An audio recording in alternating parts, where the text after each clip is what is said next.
So the first thing I like to do before I attempt an advanced yoga pose is get a good stretch in. So here I am touching my toes. I try to get my nose to my knees. And I do this for 30 to 60 seconds.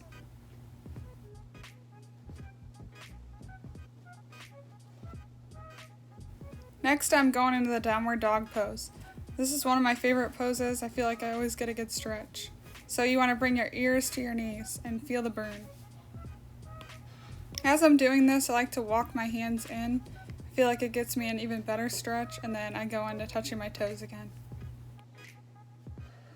So now I'm moving into some ground stretches. So you'll see me go down the middle first and then go down to each leg. And you want to feel the burn, get a good stretch, and the farther you go one time, the next time you're going to go even farther.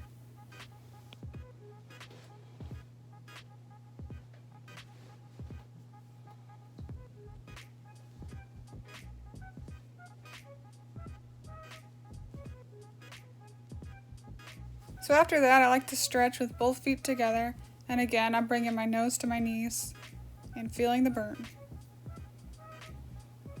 Now that I'm nice and stretched out, I'm going to do the 8-angle pose.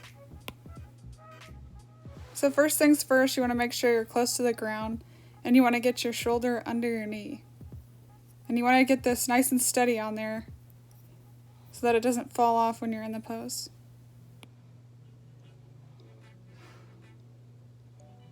Make sure your hands are nice and steady, and you want to push your fingertips towards the mat so that you have enough force to propel yourself up in the air. So now you have to get that left foot under the right foot and link them together so that they're nice and steady together, and you start extending your legs.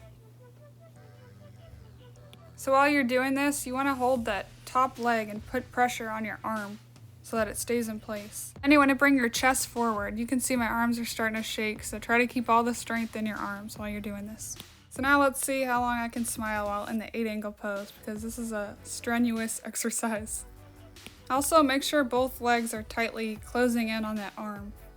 I also like to extend my arms even higher so that I'm giving even more of an arm workout. And 3, 2, 1, I collapse. So I do want to say that I focused on strength in my core when I was trying to get in this pose. So I would do weighted planks. So I would stick a 45-pound plate on my back and then do a plank for like a minute. I would do planks for 2 minutes, and then I did a lot of 20-pound dumbbells and just arm workouts in general. And it took a lot of persistence on my end. So every day after class in nursing school, and I was super stressed, I would go to the gym, work out, and I would practice flexibility. So I would stretch every day, try to get farther in my stretches.